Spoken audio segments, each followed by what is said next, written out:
Hello everyone. तो आज हम आपके लिए लेके आए हैं एपी, जो आपके मैथ्स के एनसीईआरटी बुक जो हैं उसमें चैप्टर 5 है।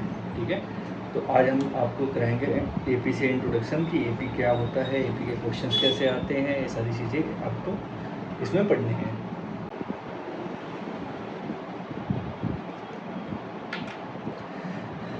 तो अगर हम बात करें एपी के इंट्रोडक्शन का, तो सबसे पहले एपी होता क्या है उसके बारे में हमारे को पढ़ना है।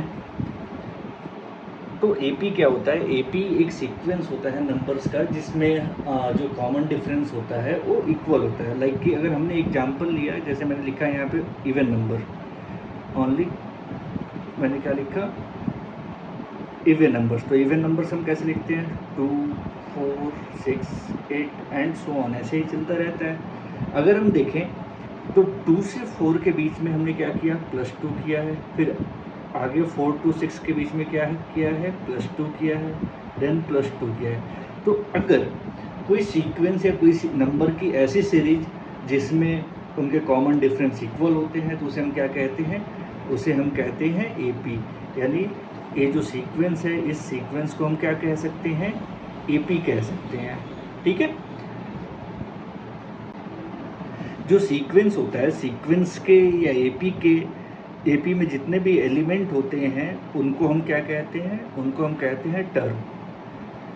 ठीक है, और जो इनके कॉमन डिफरेंस होते हैं, जो एपी के दो टर्म्स के बीच में जितने नंबर का गैप होता है उस गैप को हम कहते हैं कॉमन डिफरेंस। क्या कहते हैं? कॉमन डिफरेंस, जिसको हम डिनोट करते हैं स्मॉल डी से। अगर हम बात करें ऊपर वाले एग्जांपल की कि इसमें टर्म्स क्या क्या होंगे, तो इस एपी के जो फर्स्ट टर्म है वो है 2, then 4, then 6, then 8 and so on. और अगर हम बात करें इसके कॉमन डिफरेंस की, तो कॉमन डिफरेंस क्या है? सबके 2 हैं। यानी हर एक नंबर के बीच में कितने नंबर्स के गैप हैं? 2 के। तो इसलिए इस एपी का कॉमन डिफरेंस क्या होगा? Common difference is 2। आया समझ में?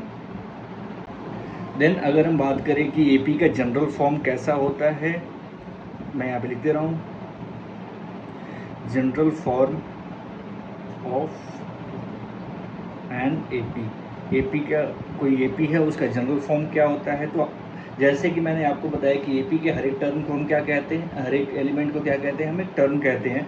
तो वैसे ही जो एपी का फर्स्ट टर्म होता है उसको डिनोट करते हैं हम ए से, और ए में अगर हम कॉमन डिफरेंस को प्लस कर देंगे तो हो जाएगा उसका सेकेंड टर्म। वैसे ही अगर हम ए में 2 टाइम्स डी को प्लस कर देंगे, डी प्लस डी कर देंगे तो क्या हो जाएगा? ए प्लस 2d। तो ये हो जाएगा एपी का थर्ड टर्म। यानी अगर हम एपी का सीक्वेंस बनाए तो first term is a, then second term is a plus d, third term is a plus 2d, fourth term is a plus 3d and fifth term is a plus 4d and so on. ऐसे चलता रहेगा।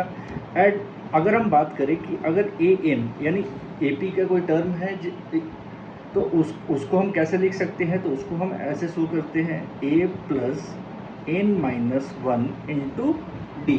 तो a आपका formula होता है N निकालने का, जो कि क्या होता है? A n is equal to a plus n minus 1 into D.